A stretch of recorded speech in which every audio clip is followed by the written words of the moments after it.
Hey, everybody. Please note before we start into this episode that while we are not going to get into story spoilers per se for Spider-Man, we will be getting into some casting spoilers because we just feel like There's no way to dance around Sadie Sink's role in the movie too much without just not talking about her at all. But she is a major component of the movie, so we will be saying that. So preface beforehand. Feel free to not watch if you don't, or listen if you or don't skip forward. Or skip forward. I don't know if there'll be a timestamp or anything. But yeah. When you hear us not talking about Spider-Man, you're probably good to check back in. Yeah. But yeah. Hello, everybody. Welcome back to another episode of Mondays Are for the Nerds. I'm your co-host, Jay Wright. I'm your other co-host, Tristan Stump. Well, thank you for joining us. This is a recap of this week's pop culture news. Yeah. Big week. Yes. For one thing. Big week for one thing. Yeah, that we'll get into. We're both able to see it. Yes. First time in a while that I've been able to see a major release before we record. Yes. Which we kind of deliberately, we decided to record later for that purpose. Look, I've always been, I haven't like completely checked out of Marvel. Neither have you. No, but I never left. Yeah, you never left, but you did get to the point where you're like I haven't finished Wonder Man. Yeah. And that's because they dropped it all. You did get to the point where you're like, well, I'm going to watch it, but I would say Spider-Man's the first one I've noticed you're like legit excited. Oh, because Spider-Man's my second favorite. Yeah. After Daredevil. And Dad even is kind of checked out of he hasn't even watched Thunderbolts yet, even though he loved Thunderbolts. In fact, he was like, I guess I needed to watch Thunderbolts because he got confused by... Which is that a spoiler? She's in the casting, but I don't know. I didn't know she was in it until I saw her on the red carpet. And I'm like, wait a minute, what? Anyway, we're not small talk. Yeah, this is just small talk. Did you do anything? If you remember, this past November, a game called Kingdoms of the Dump released. Yes. I dropped I played it for about a month, and then I dropped off of it. Now I'm back into playing it. Nice. What about your Zelda marathon? You say? Shut up.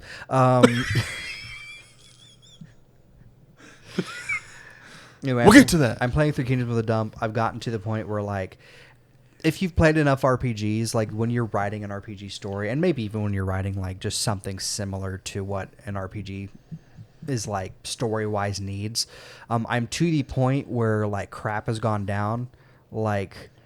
For most RPGs, you're going to spend the first part the heroes come together, or your party comes together. Yeah. They have a few victories. And then usually they get either to who they think the big bad is or who the big bad is. And then they face defeat. And then that's when the game actually opens up, is when, the party is truly, hurt for the first time kind of thing. And so I'm to that point in the story. And it's the world building for a game about magic trash is just... I want to play it so bad. Yeah, just wait. A couple weeks. But yeah, so I've been playing through that again. That's pretty much... I started playing through Tingle Tower, and then I was like, I'm in the mood for RPG or something. I want to play something a little more. So that's when I switched to Kingdoms of the Dump. But yeah, other than that, this week I worked 60-something hours. A lot of weird circumstances happened this week. But... hey, it is what it is. Life. Other than playing Kingdoms of the Dump, that's pretty much it. Yeah.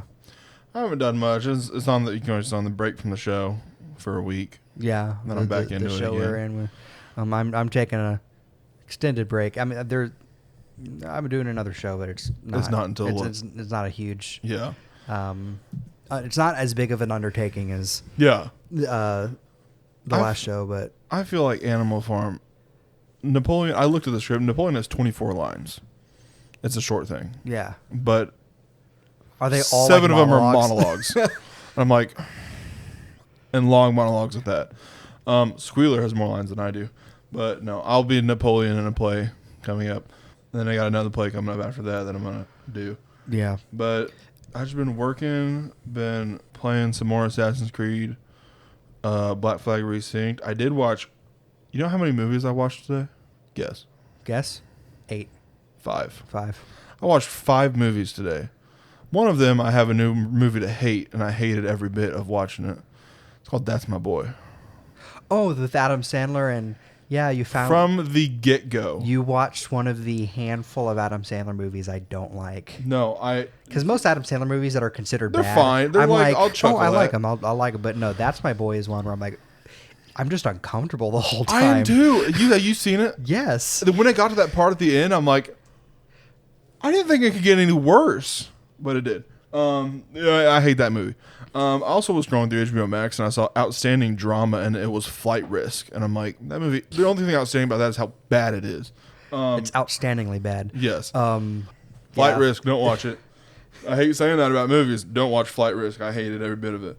No, the best one I watched today was The Grey. You seen The Grey? No, I have not. It's a Liam Neeson wolf movie. Okay. He they crash in like this Alaskan wilderness in a plane from like 2011 ish, and like there's this rogue huge wolves, gray timber wolves, that just mercilessly attack them. Speaking of wolves, before Spider-Man, the trailer for the new Brad Pitt movie, Yes, that looks amazing. I know. That's why we got my coworker and I got in the topic of that, because he's like, "Oh, it reminds me of The Grey," and I'm like, "I might go see that." I might go see that. I will go see that. It is funny though that you I'm gonna watch cry. that and then you get told by a possible bear in the area. Oh, I was gonna bring that up. I am fully stressed out right now. My dad, I was on this is after I watched The Grey. The Grey was the second movie I watched today. It was after I watched The Grey. I was watching something else, I forget.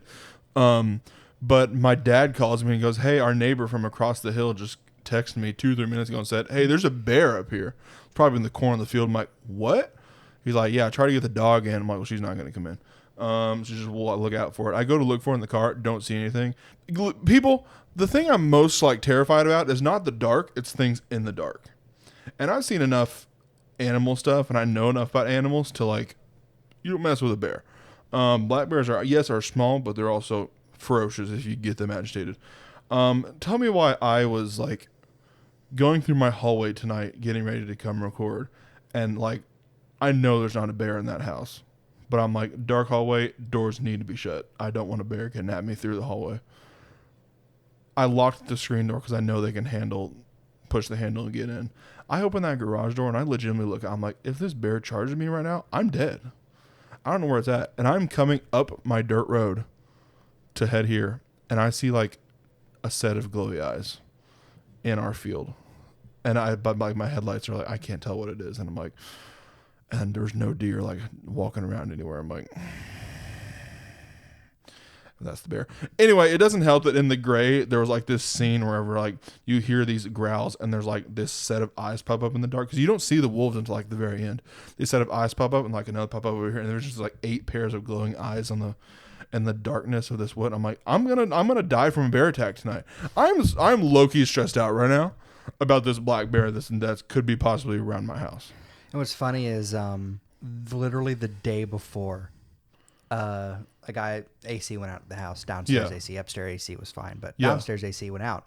So AC guy comes, same guy that works on Dad and I store. So we're like, oh, we're I get home when Dad's catching up with him while he's working on our AC. So I'm going and talking, and he's been reading a book of true story bear attacks. And then you say that, and I'm not going to tell you the story because you're already freaked out. But on a day where I probably know about it. On a day when you're not freaked out, I think it was a Canadian Mountie. Just remind me of that. Is it a grizzly? Kodiak bear? Yeah. Those things are. You don't want to mess with those things. But bears stress me out, low key. I can handle the coyotes hearing them in the dark. I'm like, oh, they're little dog he's sitting there things. telling these stories read from a book. He goes, at one time I thought, maybe I want to hunt a bear, but not after reading these stories. Even before reading these stories, I'm just look, I don't know, man. I can't watch The Revenant because I know the scene, and I've seen enough of this scene where I'm like, it's stressing me out. A bear could sound like Dan Aykroyd walk up to me in a hat and a bow tie, and you're like, if you don't give him a picnic basket, he will slice your throat. He will maul you to death. You know what's funny about that? There's an episode of Scooby-Doo Mystery Incorporated where they start the episode in media res, where it's the end. They've already solved the mystery, and they're and that's the mystery of the scare bear. And it's just in the background, there's just this muzzled bear with a hat and a tie that's being put into an animal control vehicle. That'd be low key. That'd be me. That's the level of awareness I'm at. I was thinking time like, what if while I'm going to the bathroom and I don't leave this screen door locked, this bear gets in and I'm trapped in. I'm gonna have to call the cops and be like, hey, this bear has me trapped in my house, and I just hear like and I'm like, I'm stressing out. I'm stressing myself out. I need to stop. Anyway, that's what I did today. Yeah. I can't think of anything else. I mean, today, just worked, got home, did my notes, took a nap, watched Spider-Man, and now here we are. Yes. Should I get into my releases and stop talking about bears? Yes. This week. In movies, on Wednesday, July 29th, The Devil's Mouth became a Prime Video. A group of college friends' Thailand adventure turns deadly when they become trapped in submerged caves with a dangerous predator as oxygen runs low. Past conflicts emerge in their desperate fight for survival. It was all right. I watched it yesterday. Today, we're going to skip around a little bit. Today, August 1st, Soulmate came to VOD and digital. A man acquires an artificially intelligent android to cope with the loss of his recently deceased wife. In an attempt to create a truly sentient partner, he inadvertently turns a harmless love bot into a deadly soulmate. It's one that's supposed to be set in the Megan universe. Friday, July 31st, in theaters, The Gentleman Thief got a limited release. A retired master thief must protect his impulsive brother from disaster when a $100 million yacht heist spirals into a dangerous web of deception. Old foes emerge as the stakes rise, forcing him to use every trick he knows to stay alive. I Want Your Sex got a limited release. Elliot lands a job for Erica Tracy as her sexual muse. And the biggest release of this week, Spider-Man Brand New Day, released in theaters. A forgotten Peter Parker lives alone as a full-time Spider-Man until mounting pressure triggers a dangerous change and a powerful new enemy emerges. I've seen it twice in one day. You saw it just now? You have fresh reactions? I've been meaning to stage an intervention about your movie watching. It's bad.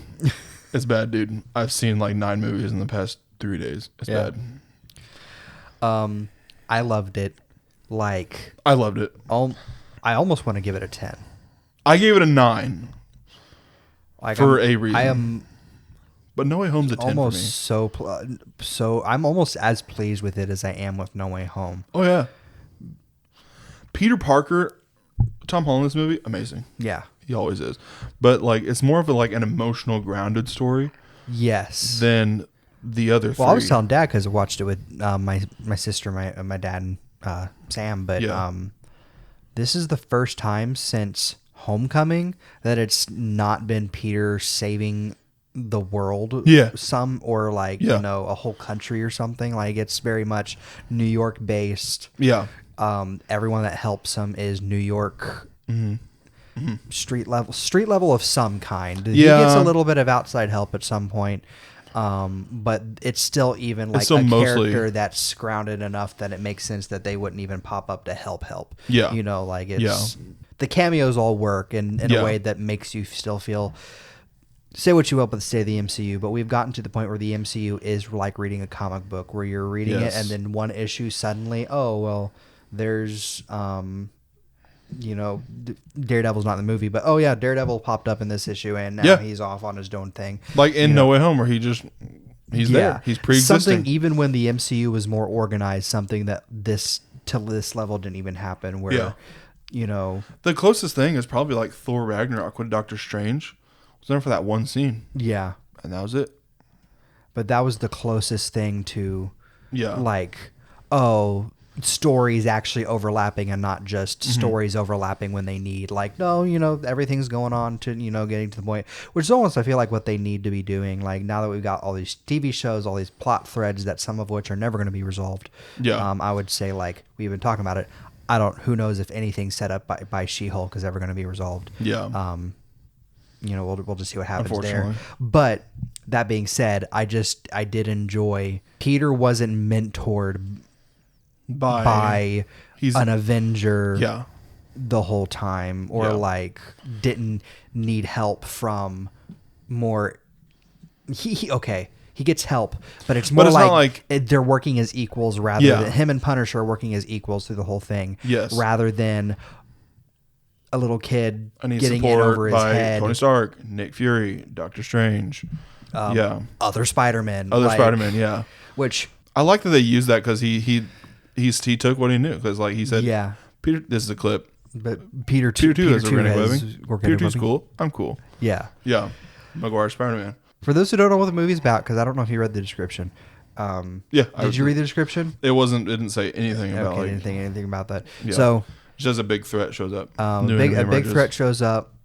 Peter Parker's having to deal with this. Like he's Spider-Man. Yes. But this is a very Peter-focused story because he's still dealing with his loneliness, his self-made isolation. Yes. Which runs really cool with Punisher. Yes. Has a point in being there, and that like who Punisher is as a character, and him not wanting Peter to end up like him, kind of thing. Where it's like just. Which, by the way, the Punisher and Peter. I love this so much. Oh yeah, they're bickering back and forth. The whole whatever happened in Staten Island. I need them and Daredevil to like team up for something. Yes.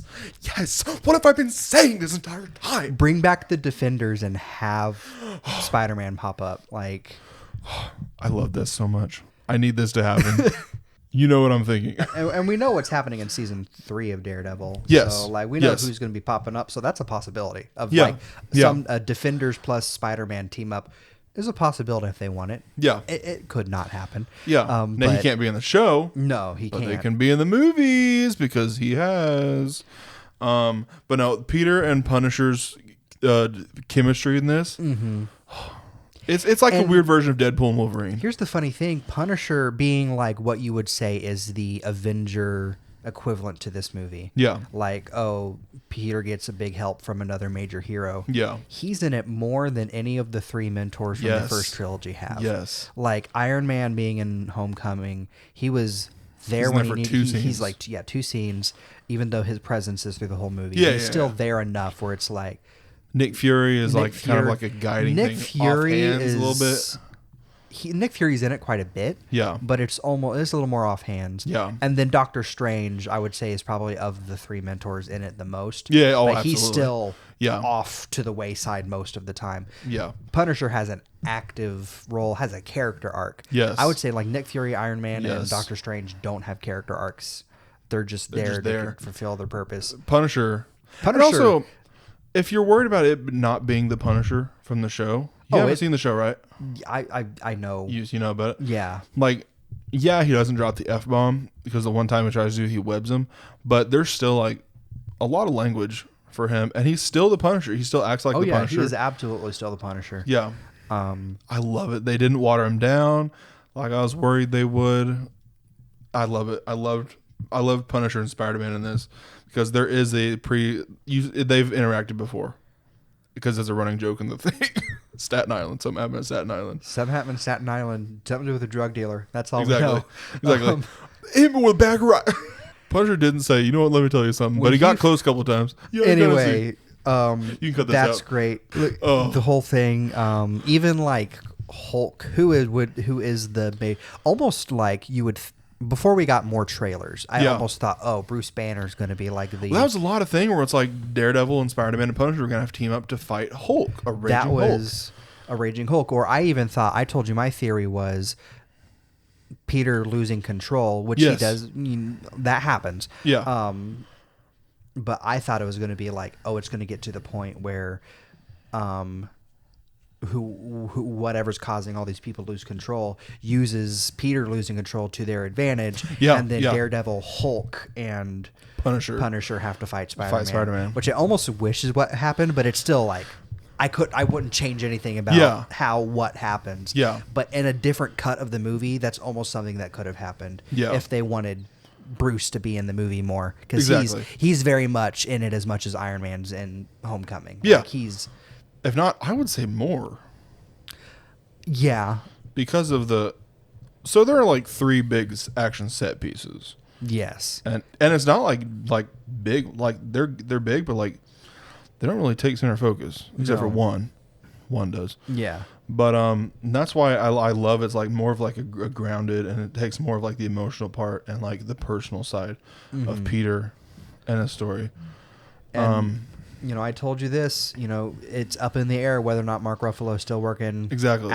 with them after this. Yeah. But every time you're like, well, if you don't want to work with them, if you don't want to utilize the Hulk as much as you should, because the Hulk is one of the big used to be one of the big Marvel Yes. characters. Yeah. But you never utilize him because his first movie didn't do well, which I feel like is what's going to happen with Supergirl. That's neither here nor there. Yeah. Yeah. But you have multiple opportunities to kind of write him off, and if you want to recast him or bring, that's whatever. But you keep bringing every him back. time you bring him back and have him relevant to the plot, you continue his character more and set up more where you're like, okay, well, I guess we're going to see what happens to him next time. But then now with, rumors and whatever with his involvement in the MCU is like, why'd you do that to us? Yeah. kind keep of thing. throwing Ruffalo after Endgame.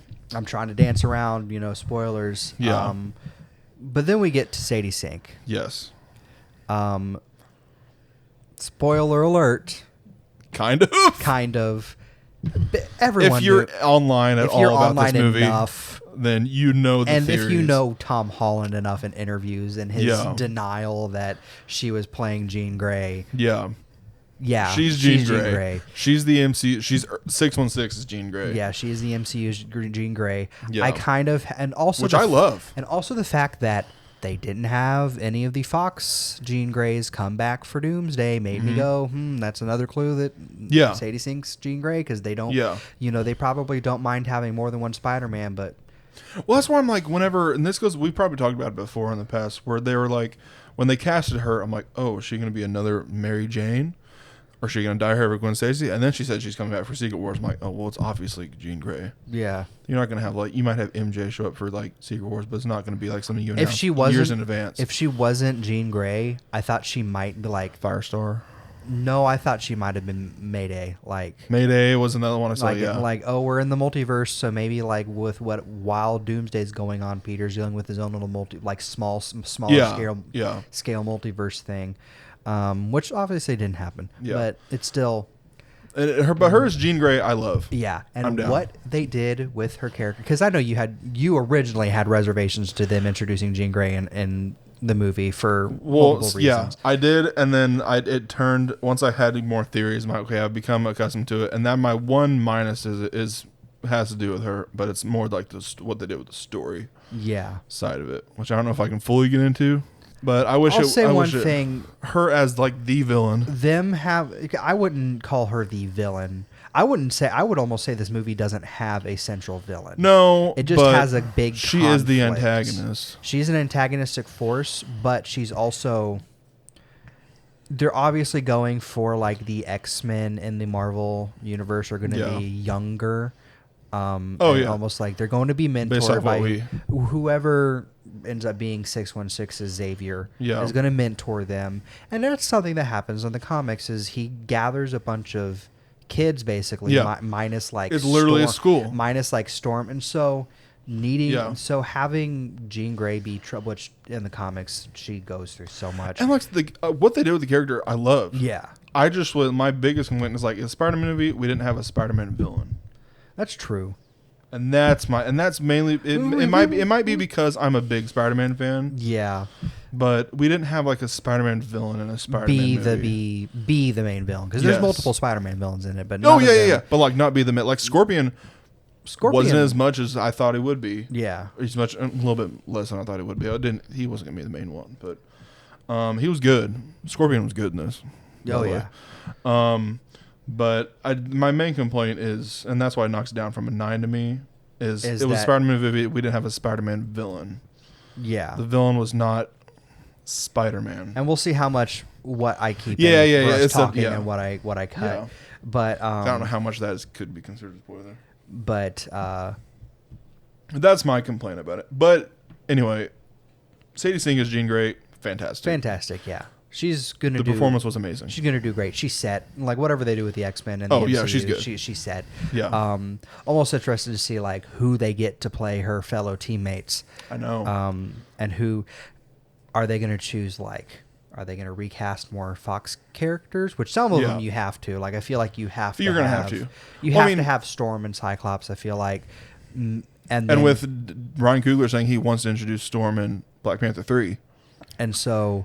For me, that means like you could go with or without Beast. Well, have I you seen feel the like- rumors? Can we talk about rumors? We talk about rumors sometimes, but The casting rumors for two. there's rumors that they want the casting to be complete by D23.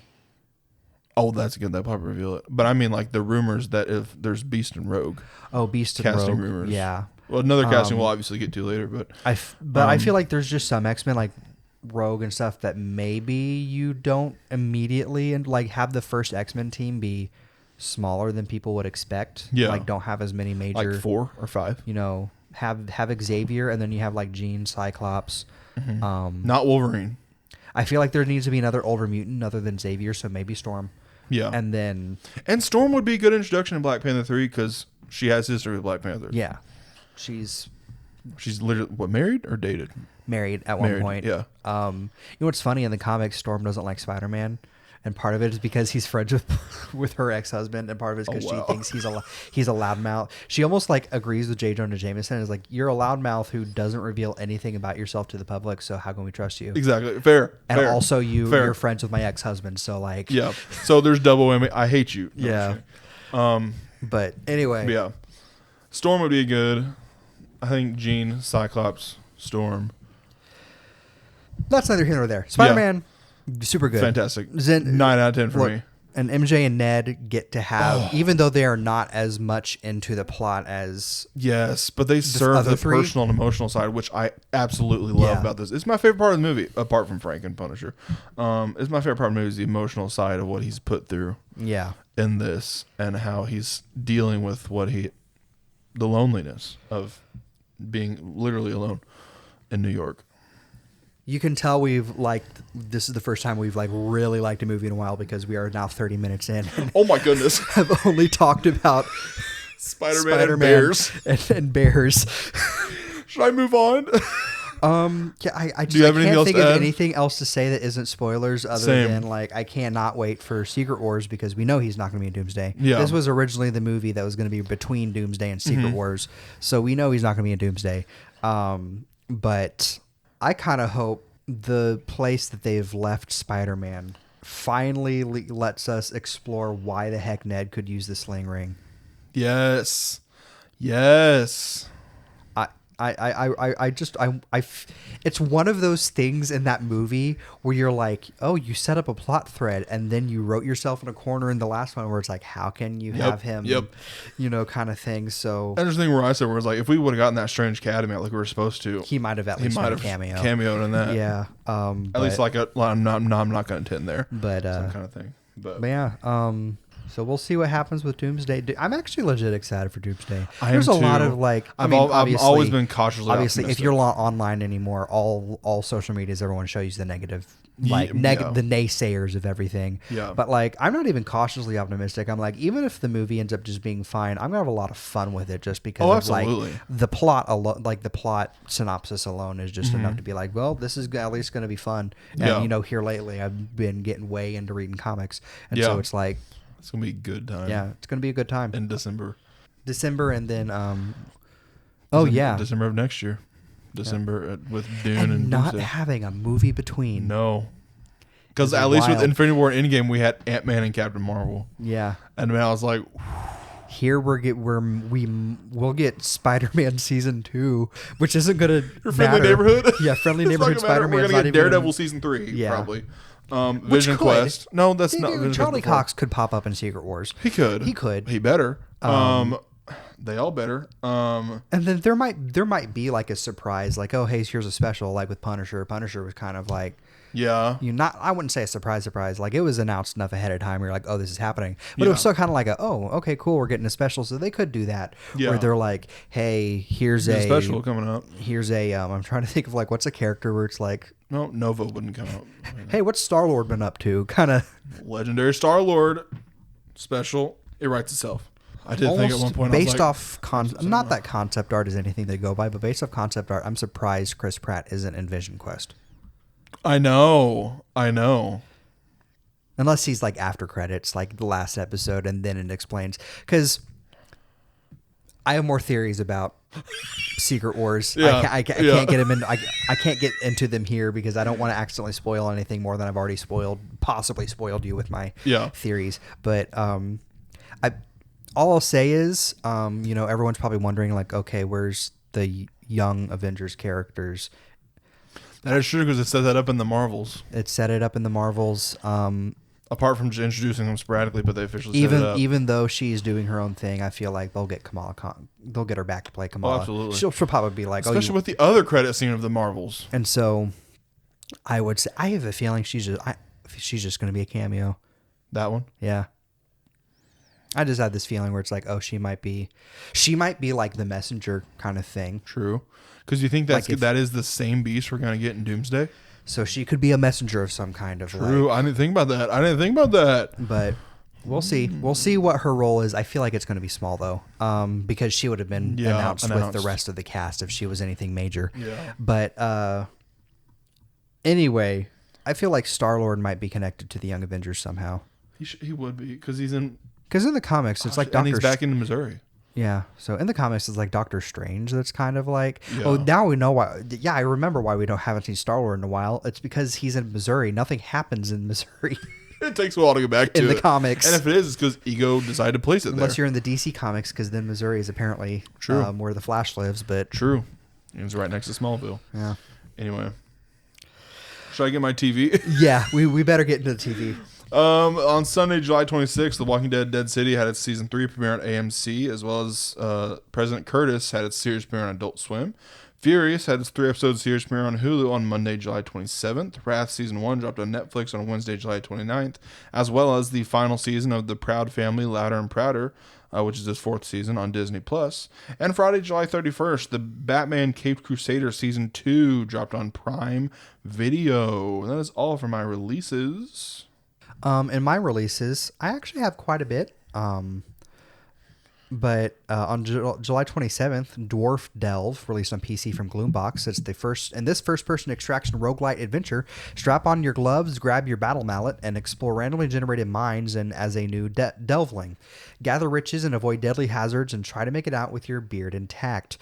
Dystopicon, released on PC from Palatroke, an uncomfortable dystopian time management game where your job is watching TV to earn money and buy services to survive after robots replace humans at work. Choose to be a good citizen or a rebel, but beware, curiosity has a price in this dystopian life simulator. I'm down for that. Forever Skies was ported to Xbox. Forsaken Realms, Varen's Call, released on PC from Titan Rock. Adventure awaits in this narrative-driven fantasy action RPG. The war-torn city of Varen stands before you on the brink of collapse and in desperate need of aid. As a mercenary in search of your next opportunity, will you answer Varen's call?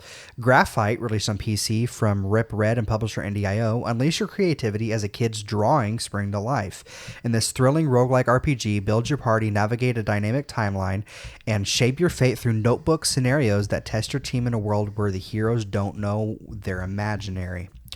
Moon Crashers, released on PC from Costello Inc. Moon Crashers is a 4-player online co-op game. Crash land on the lunar surface with your squad, drift across craters, scavenge junk and rare materials, uncover ancient ruins, build your ride, and rocket back home. Think you can make it home? Skills and Rage, released on PC from Eddie H. Hinestroza. Manually trigger every ability in real time in this party-based extraction RPG. Manage cooldowns and react to enemy mechanics, loot resources to complete quests, craft powerful gear, and combine skills. The world has fallen into the grasp of a creature that erases everything, even thought. July 28th, Bonehold, released on PC from Pixel Jackal and Psy Kings. Dungeon crawler with elements of roguelike and ARPG games. Kill hordes of enemies, duel mighty bosses, and acquire legendary loot. Go North, released on PC and Xbox from Gazun Type. Explore beautiful mazes, discover unique items, and help other explorers complete unusual side quests in this cozy and narrative-driven adventure. Halo Campaign Evolved, released on Xbox, PC, and PS5 from Halo Studios and Xbox. Halo Campaign Evolved is a faithful yet modernized remake of Halo Combat Evolved's campaign, rebuilt from the ground up.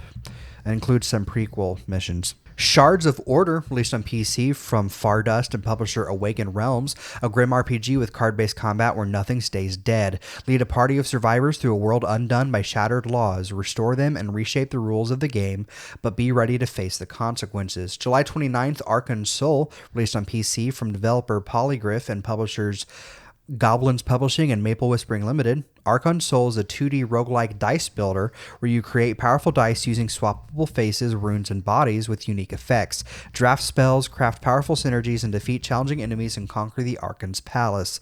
Below Rusted Gods, released on PC from South Games, you are the lifeline supporting an expedition into the unknown. Keep both yourself and your squad alive by interpreting instrument readings, explore the facilities, and uncover something ancient and eager to be born.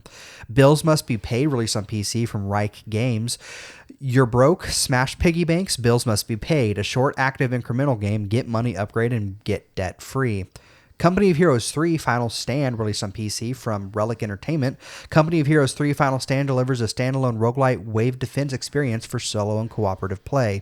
Command and survive against fast-paced, escalating enemy waves, intimidating bosses, and dynamic battlefield events. Are you ready to make your final stand? Lunarium, released on PC from Lunarium and Imperfect Games. Lunarium is an atmospheric fantasy ARPG. Play as Ave, a light-armored knight who teams up with Lune, a mysterious starfarer. Together, they journey to save a dying world, engaging in challenging battles to retrieve the lost glow of the stars and forsaken memories, unveiling cosmic secrets. Mistfall Hunter, released on PS5, Xbox, and PC from Bellring Games and Skystone Games. Mistfall Hunter is a dark fantasy extraction ARPG, combines skills, talents, and gear for each class in thrilling combat. Whether you team up or go solo, one thing remains certain. Only by fighting your way through can you return with a full haul. Good luck, Guild Hunter. Truck Coon is supporting me from another world, released on PC and Xbox from Strange Scaffold and Frosty Pop. Your truck is magic and you now owe a soul debt to the buff isekai elf girl living in your head. Run over pedestrians as Truck Coon in a chaotic OVA-sized campaign. Make deliveries and defeat the Skeleton King across two worlds in this anime driving game with heart. You know the whole anime. I was like, is it this? You know this is the anime title. It's a trope where a guy gets hit by a truck and then he reincarnates into a fantasy world, and so that it's a play on that where he gets hit by a truck, but now he has to like run over people or something. He has to isekai people. Anyway, it looks hilarious. July 30th, Astro Burn, released on PC from Beyond the Pixels and publisher Pixel Doors. Dodge everything, destroy anything. Stack ridiculous firepower and unleash anime-style catnip-powered chaos in this fast-paced cute-em-up bullet hell. Play as Astro, a space cat with her robot companion on their journey home, battling through absurd enemies, deadly hazards, and unhinged bosses. Blue Reflection Quartet, released on PC, Switch 2, and PS5 from Koei Tecmo. Cosmos converge into one light, the emotional stories and magical reflectors and the bonds they form. The entire Blue Reflection series combined into one. How Many Dudes, released on PC from Butterscotch Shenanigans. How many dudes does it take to beat up a gorilla? 1,000 toddlers, a horse-sized duck, a god. Enter the Dude Ranch and find out in this roguelike dude builder where you recruit an army of dudes to fight ridiculous battles. Dude. First thing you're buying when you get your PC right. Absolutely the first thing I'm buying. Kusan City of Wolves, released on all major platforms from Circle from Dot and publisher P-Cube. City of Wolves is a high-octane, hardcore top-down shooter where players fight through a brutal urban jungle ruled by gunfire and corruption to save Haru, a girl fitted with a city-grade atomic weapon. Leafy Corner, released on all major platforms from Fireline Games. Run a cute little plant shop in this cozy and relaxing game.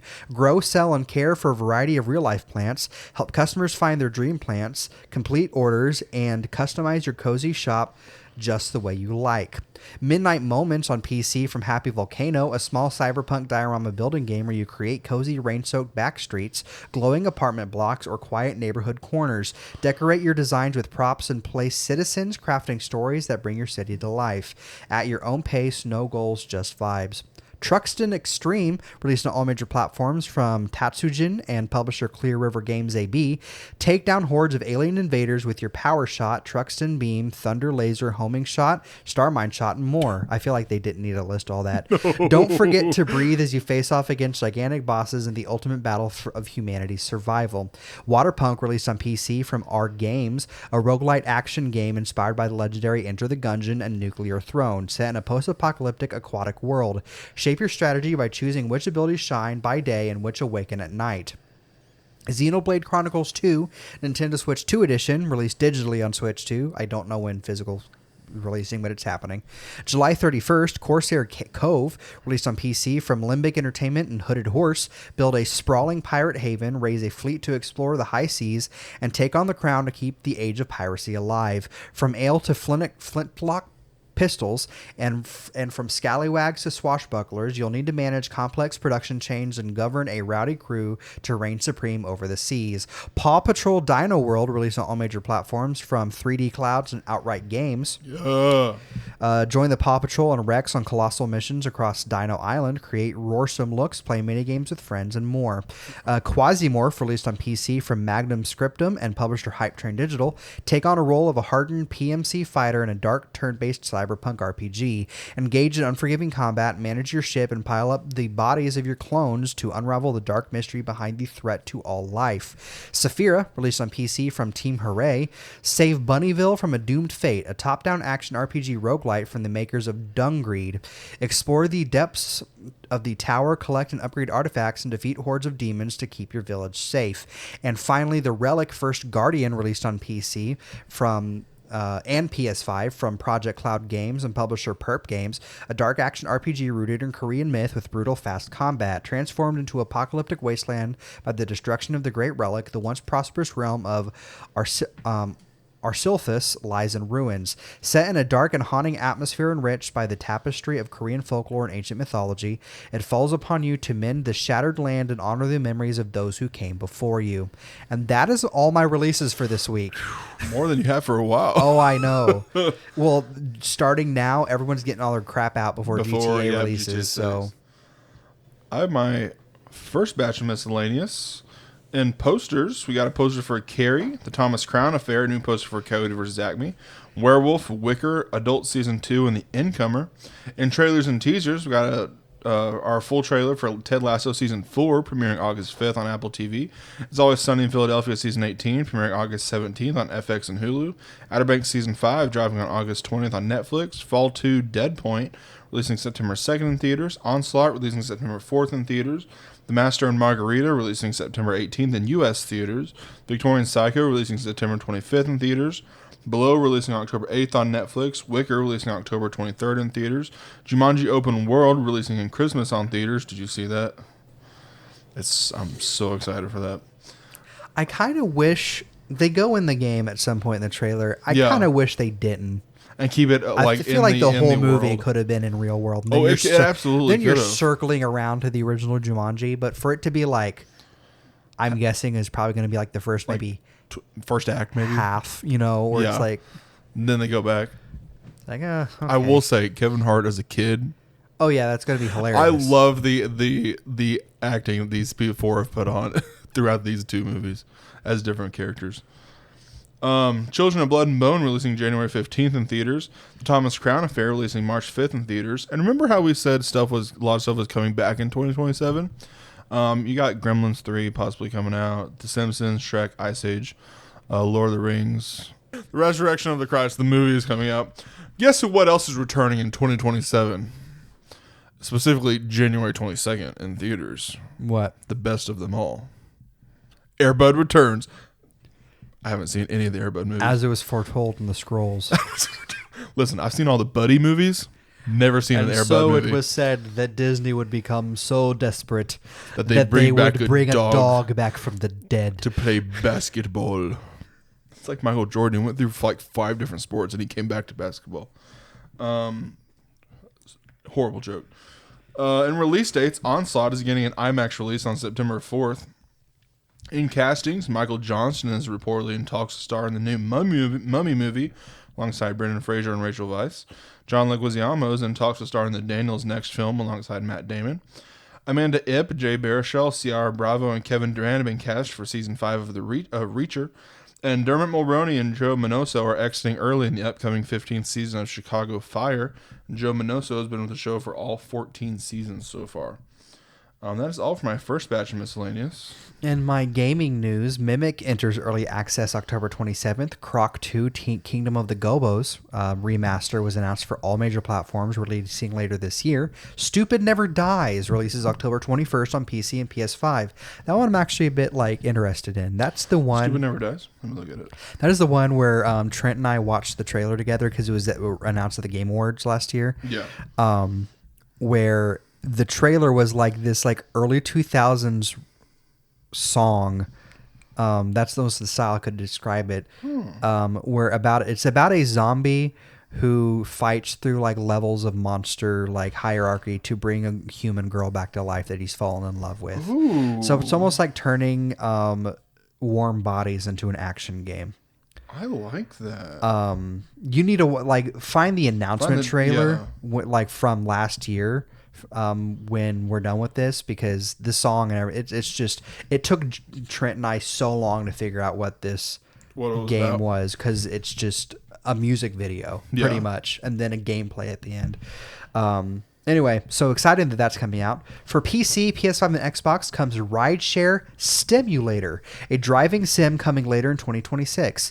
Ship Shaper enters early access September 3rd on PC. Star Sand Island releases August 18th on PC. Mexican Ninja releases August 20th on PC, Xbox, and PS5. Stalker 2 Cost of Hope releases August 20th on PC, Xbox, and PS5. Thomas K. Young has announced his next game, Dadish DIY. You build your own Dadish levels and share them online, coming to mobile devices and Switch. Remember whenever we were recording a Let's Play and then it was a test. Yeah, Dadish was a test, and you got so mad at it, the tutorial levels. We need to play it again. We do. Thimbleweed Park 2 was announced. This is probably the most exciting news for me this week. Coming in 2028, the original team is returning, led by legends Ron Gilbert, creator of Monkey Island, and Gary Winnick. The first game is great. It's one of those point and clicks that I love up until the ending. Point and clicks have a tendency to have endings where you're like, why couldn't you have just done this instead? I don't want to spoil the game that's almost 10 years old at this point, but yeah, it has an ending where I'm like, I've had other point and click RPGs where I've loved, and then the ending gets too meta, and I'm like, okay.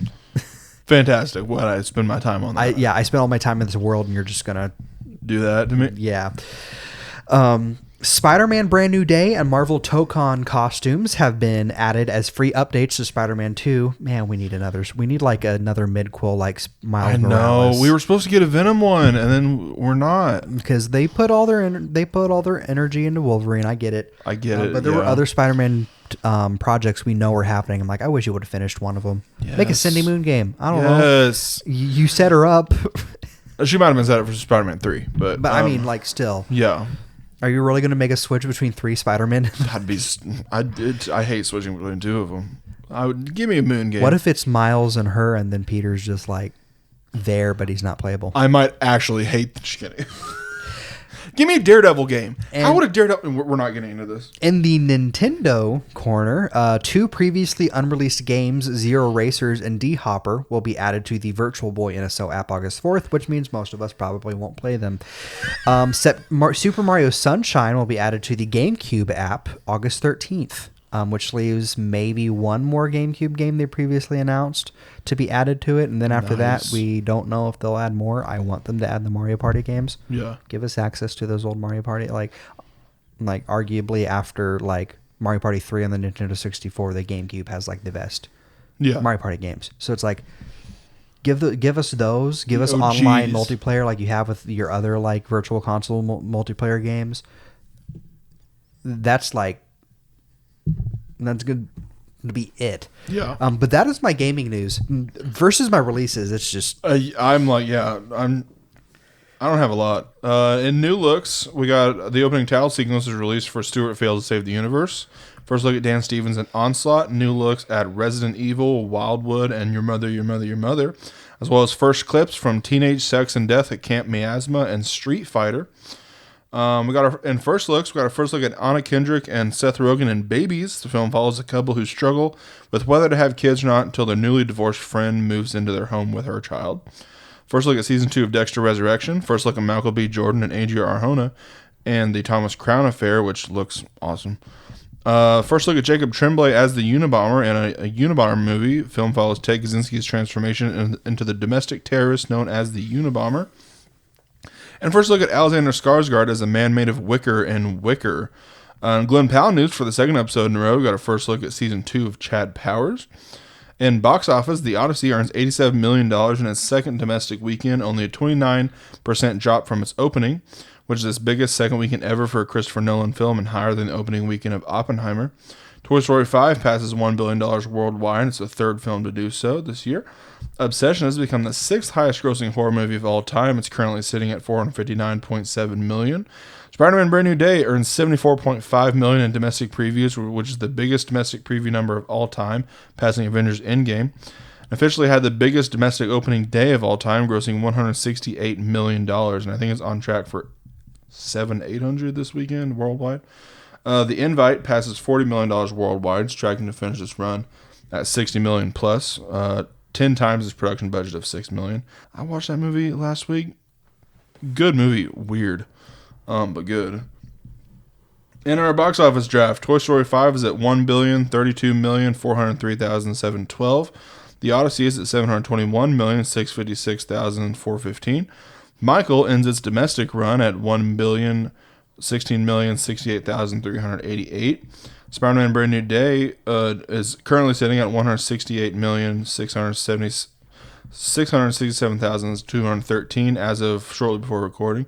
And Minions and Monsters is at $422,945,349, which means I'm sitting at just shy of $3 billion. The Super Mario Galaxy movie is at $1 billion, $11,929,543. Moana sitting at $237,990,442. Supergirl is at $125,768,393. And Masters of the Universe is at $113,763,426. And your total is $1,375,698,378. I need Doomsday to do well. Is No, that you my don't. last? That's mine. Wait, no. You What's have my last? Hexed and then Sunrise on the Reaping. You're winning this. Doomsday is my last one. You needed to fail. I do like. Was thinking ways week. I'm like, is there a way so we could just switch one out? Like Nope. Project Hail Mary or something. In retrospect, like, hey. Yeah. To be honest, I didn't know Project Hail Mary was going to be that well. Yeah. Well, I just like you. I expected Moana to do well for you. I expected Moana. I expected Moana to do well. I now do not think Hex is going to do well, just based off like the reception to what we've been shown. Everyone's kind of like, eh. Yeah, but it's also got that Thanksgiving Disney magic, which 90% of the time works. Yeah. Wonders. Not going to catch me up to you, though. Especially you have Spider-Man, right? So yeah, no, I'm not. Every time I see it getting like, oh, it's going to gross $1 billion on opening weekend, I'm like, Next oh no. next year, I am being You're like, I'm snatching Secret Wars. I'm still going to gamble on Zelda, I think, but Yeah. unless you take it from me, well, we'll see how it goes. Maybe I shouldn't have said that out I loud. let you have Mario, to You be did, fair. yeah. I'm like, anyway. In new announcements, Ronaldo will reportedly star in and executive produce a new TV series about a fictional UK football agent played by Damian Lewis, with Matthew Vaughn set to direct. Jennifer Aniston and Peter Dinklage will star in Olivia Wilde's next film, Naughty. The film follows a mother who tries to secure custody of her son by finding Santa Claus to have him testify in her divorce hearing, in theaters November 5th of 2027. The Clueless sequel series, now moving forward at Paramount Plus, will be a 6-episode limited series with Alicia Silverstone returning as Cher. The main cast of The In-Betweeners have reportedly now signed on to return for a revival movie at Netflix. Max Greenfield says a New Girl reunion is officially happening. And Barbie 2 might happen with Greta Gerwig ready to begin writing the film. Margot Robbie, Ryan Gosling, and Greta Gerwig are all in talks to return, but David Zaslav is currently refusing to pay what they're demanding, calling it, quote, too generous. Miscellaneous mentionables just have one. Warner Brothers and Paramount are in a heated race on which Nightmare on Elm Street remake will be deeper in development before the merger closes. Warner Brothers film has Lee Cronin behind Evil Dead Rise and talks to direct, and Paramount's film will be a shot-by-shot remake with a blessing of Wes Craven's estate. And anniversaries. Yes. July 26th was the 20th anniversary of Little Miss Sunshine, the 15th anniversary of Catherine on PS3 and Xbox 360, and the 10th anniversary of We Happy Few on, I believe it was PC first. July 27th was the 20th anniversary of John Tucker Must Die, the 25th anniversary of Wet Hot American Summer, the 20th anniversary of Mario Hoops 3-on-3 on DS, and the 5th anniversary of Neo The World Ends With You on Switch and PS4. July 28th was the 75th anniversary of Disney's Alice in Wonderland, and the 10th anniversary of Yooka-Laylee on PC and Xbox One. July 29th was the 10th anniversary of Jason Bourne, and the 15th anniversary of Cowboys and Aliens. July 30th was the 5th anniversary of Jungle Cruise, the 40th anniversary of Flight of the Navigator, the 40th anniversary of Solomon's Key on NES, and the 30th anniversary of the King of Fighters 96 arcade game. July 31st was the 10th anniversary of Nine Lives, the 30th anniversary of Nine Lives, the Christopher Walken movie, the 35th anniversary of Hot Shots, and the 10th anniversary of Sharknado 4, The Fourth Awakens. Dude, I forgot about the Sharknado. Shark Week was this week and I missed it. I hear about like, oh, here's what crazy stuff they're doing with Shark Week I say it this on the year. pod. Yeah. And then this year I forgot. August 1st was the 25th anniversary of Golden Sun on the Game Boy Advance, and the 20th anniversary of Super Monkey Ball Adventure on GameCube and PS2. And that is my anniversaries this week.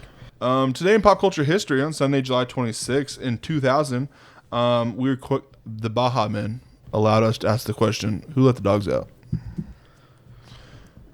Who? Monday, July 27th, in 1940, Billboard magazine begins printing its chart line. Tuesday, July 28th, in 1954, Marlon Brando wins his first Oscar for On the Waterfront. Wednesday, July 29th, in 1982, professional wrestler Jerry Lawler slapped actor Andy Kaufman on the face on the program Late Night with David Letterman, a staged event that prompted a several-month war between them. That's war in quotations.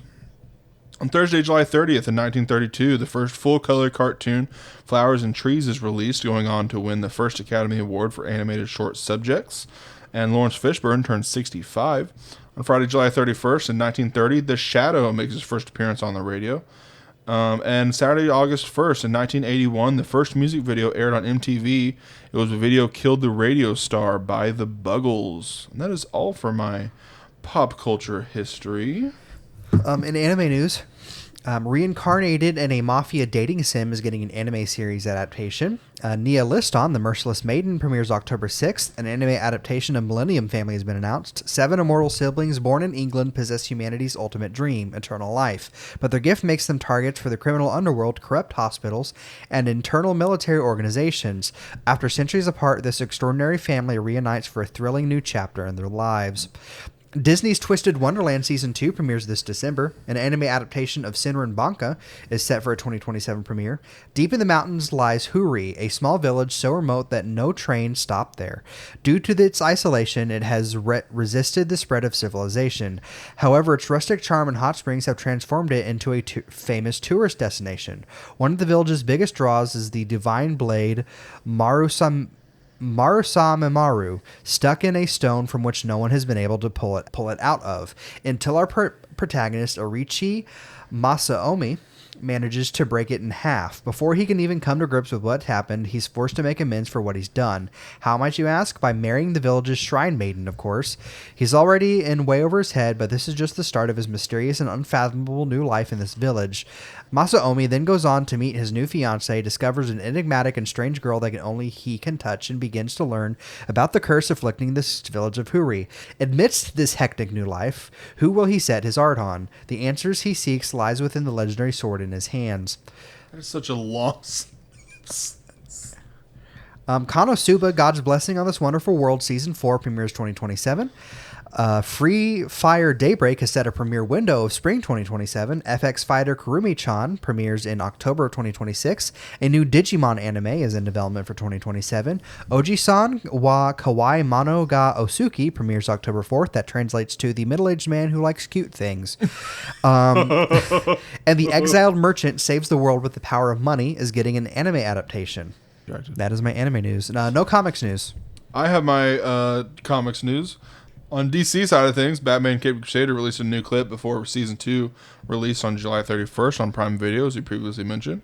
Michael Giacchino says that he is expecting to return to compose the score for the Batman Part 2, and Booster Gold will still move forward as a TV series with a new creative team down the line. On Marvel side of things, Spider-Man Brand New Day, of course, released in theaters on July 31st, and Naomi Watts is the voice of Peter's new AI assistant, Evie, which is the first time that Naomi Watts and Tom Holland have been working together since The Impossible, I think, 2011, 2012. Amy Pascal confirms an animated Venom movie is happening, with Zach Lipovsky and Adam Stein behind Final Destination Bloodlines set to direct. Wonder Man has been canceled and will no longer return for Season 2 after being renewed in, like, June, I think. Yeah. My Marvel news is a roller coaster up and down. I hope they at least bring him back. Absolutely. Someone said if he's not going to be in Secret Wars, then when will he show up again? Yeah. I hope he's in Secret Wars.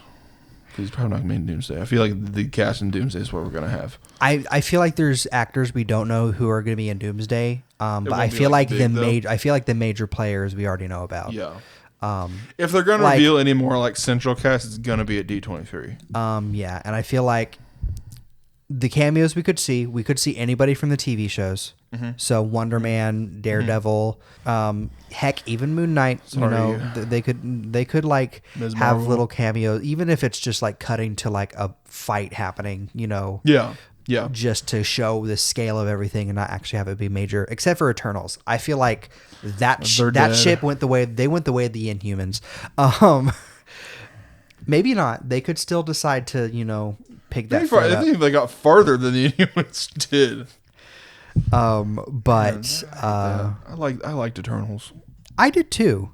Even if it was just to like, what was it? Harry Styles, was that who played? Harry Styles, Eros, being the brother of Thanos. Like just to see Patton Oswalt's Pip. So just to see what they're going to do with those characters, we probably, I don't know. I feel like after Guardians of the Galaxy, they don't know what to do with the space stuff anymore. No, I mean they got Nova that's going to be happening. But anyway, I feel like Monica Rambeau and the TV show characters, yes, I could see being cameos. Maybe even Kamala Khan. Yeah, like any of the Marvels. But I feel like if Captain Marvel was going to be a big thing, I feel like either three of those would have been announced as a major cast member. Yeah. So, but I feel like, again, with like Infinity War, I feel like the characters who didn't show up in Doomsday are going to be major players for Secret Wars. Yeah. So, like Doctor Strange, he's not. Doctor Strange is another one I could see popping up in surprise. I can too, but he wasn't in the chair, was he? No, I don't believe so. That's what I thought. Doctor Strange, Spider-Man. We're not going to see Scarlet Witch. No. Again. But I mean, hey, Speed is going to be in Vision Quest. And Wiccan. And Wiccan. Speed and Wiccan are going to be in Vision Quest. So I feel like Wanda has to matter to Vision Quest in some way. I mean, it's going to be the end of the trilogy of shows. Yeah, so... But we'll see. Vision will probably show up in Secret Wars. If not, Doomsday. Something they're going to wait to reveal, probably. But yeah. X-Men, we got our first official second official casting in the X-Men movie. Samara Weaving has been officially cast as Emma Frost. That's another one. That's like another like... it's not an X-Men they've done before, but it's still a major character. Yeah. Like, where, like, she could be there in place. I think she's only shown up in First Class? Maybe. She could be there in place of, like, Rogue. Or any of the other, Jubilee. Like, Jubilee, Yeah. Actually, Jubilee would fit if they're going for kids. True. Auditions have been happening since May, with the casting search for Emma Frost being the most thorough, is what they said. Kevin Feige says the strategy for the MCU right now is quality above everything else, which, I mean, their last 3 movies, they're hitting it hard. They're kind of realizing, hey, we need to really get a hold of this. Yes. Once again, Doomsday and Secret Wars could be a good soft reboot. Like, they're not going to get rid of everything, but they could definitely they could definitely have the excuse of only using what they want. Yeah. Kind of thing. I mean, I could see a 80% X-Men future for Then I mean, it's the mutant. They haven't confirmed it. Mutant Have the Saga. X-Men be the major players and the Avengers kind of be to the Sidelined. wayside, like the Guardians Yeah, exactly. of the Galaxy Yeah, kind like of thing. one every two, something like that. Tom Holland says he knows when a live-action Miles Morales will be introduced. Destin Daniel Cretton says Mark Ruffalo has ideas for a solo Hulk movie. Not going to happen, It could. unfortunately. It could. I'm saying that I wanted to The happen. things in Spider-Man, it could lead to a solo movie if they want. And they bring Scar back. Don't What if forget, Scar's don't one of forget the- Hulk's a daddy. What if Scar's one of the casualties of the soft reboot where they're like, You're going to do Scar dirty like that? They're going to bring him for one post. Doesn't even have a line. He just shows up and he's that horrible hairline. someday we need to sit down and be like, look, these are the threads that are never getting followed. Yes, exactly. Eternals, Scar, Scar, any of the stuff from Hawkeye. Maybe. It's going to be like 2040, but When's Mephisto's a big player? Ironheart. I'm just kidding. Michael Giacchino says they are talking about doing a sequel to Werewolf by Night, Guardians of the Galaxy. Indy Navarrete says she wants to play Mystique in a movie. And Mahershala Ali says he will no longer star as a Blade. He trained for a year to prepare for Blade, so he uses sword training for his next action film, Your Mother, Your Mother, Your Mother. That is all for my comics news and appearances. Batman Cape Crusader, Coyote vs. Acme, Onslaught, Resident Evil, Stuart Fails to Save the Universe, Ted Lasso, The Walking Dead, Dead City, and Wildwood are all in their second episode. Avengers Doomsday and Reacher is on their third, Carrie on its fourth. Minions and Monsters, The Odyssey, Supergirl, and Toy Story 5 on its sixth. Moana on its seventh. Spider-Man Brand New Day on its ninth. Could this beat Deadpool and Wolverine's record? Possibly. Master of the Universe on its 10th, and Michael on its 13th and final. In Celebrity Deaths, Dr. Courtney Shaw was 52. She was 7-time Jeopardy champion. Glenn Hansard was 56, a once star and musician. Kavinsky was 50, Ryan Gosling's Drive soundtrack star and 2024 Olympics performer. Arlene Smith was 84, lead singer of pioneering 50s girl group The Chantels. Johannes Krisch was 59, Austrian actor known for Revanche and In the Fade. Manolo Solo was 62, Spanish actor known for Pan's Labyrinth and The Good Boss. Iga Simbrinska was 87, Polish actress known for the Saragossa manuscript. Carol Lynn Pearson was 86, American author and screenwriter behind Thumbelina. Bryn Carnesecca was 21, Miss Utah contestant. And Vincent Pastore was 80, The Sopranos and Shark Tale star. My sources this week are Movie Insider, IMDb, Deadline, The Numbers, Writer of Pop, PopCulture.net, Empire, Fandango, The Insider, Variety, Screen Rant, Joshua Horowitz, Puck, GQ, The Wrap, New York Times, and of course, Discussing Film. my sources this week were IGN discussing film, Crunchyroll, and the official sites and socials of the studios mentioned today.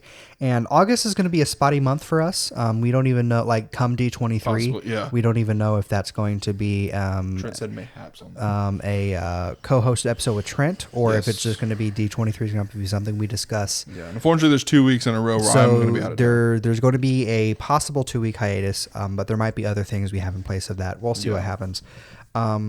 So no tier list this month. No tier list, but we are going to be doing some. I don't know if we're going to be doing these all month. Yeah. But today we do have Like just little mini games and stuff like that. Yeah, today we do have a sitcom draft, but the rule was no sitcoms that premiered past 2000. 2000. Yep, they had to premiere. They could have gone into 2000, but that They premiere in the couldn't. They had to 90s. premiere in 90s Or before or that. before. Yeah. I feel like this one we might not overlap a whole lot. See, I don't know. I only have 9 on my list. I have 8 on my list because I got to the point where I'm like, I could start listing them, and then like, but that's then for my sure. knowledge of old sitcoms is That's better than mine. yeah. Do you have a coin toss? Yeah, let me get a coin So toss he goes pulled first? up. Yeah. I have some on here that you feel like, oh, these would be given to like do a list like this. Yeah. No, I did personal preference. I did some personal Oh, we need to preference, call it. You want to call? Y'all let you call it Okay. Tails. It's heads. heads. So I go first. Yep. I'm taking Friends. Alrighty. Was that on your 5? That was my number 2. Number 2. I'm going with Gilligan's Island as my 1 That wasn't on my list. and The Munsters as my 2. That also wasn't on my list. My number 2 is Frasier. Okay.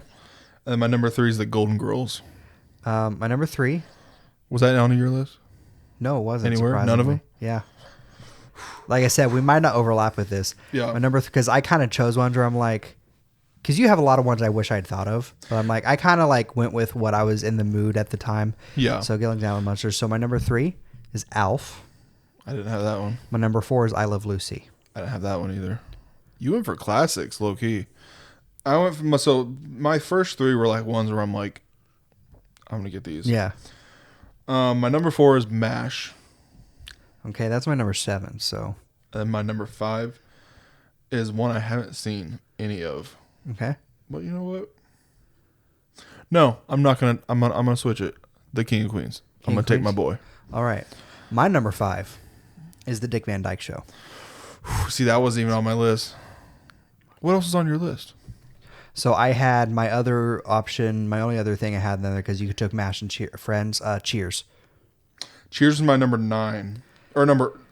I almost 8. put Andrew Griffith Show. And then there's ones that I'm sure you've heard of. Mr. Ed, Green Acres. Oh yes, I know Mr. Ed, the horse. Yeah, Mr. Ed, Green Acres, Green Acres I love. Petticoat Junction, which is connected to Green Acres. Man, you didn't even like stumble into the. I didn't even go into the 90s where I was like, whew. Besides Friends. All in the Family. I almost put that on here. My other ones were Family Matters.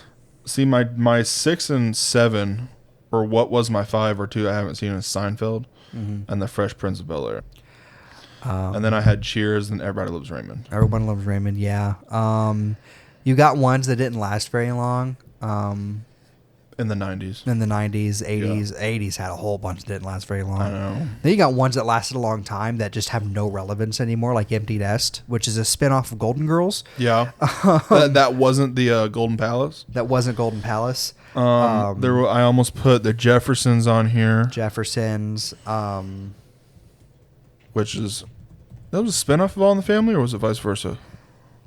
I can't remember. I know it's one of the two. You have Police Squad. Police Squad. Which was The Naked Gun. that led into the Naked Gun franchise. You have... I'm trying to think. Freaks Geeks kind of counts, but that's kind of like... That was in the 90s? 99. Oh, wow. But that almost like... That'd be like calling... trying to think of a good equivalent, but like calling that a sitcom's kind of a stretch. It's like it's comedy drama. Yeah. You have trying to think of ones. Well, I mean, this one isn't short-lived, but you have Taxi.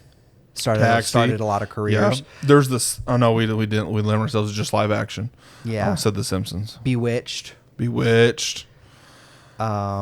There was a spin-off / sequel series to MASH.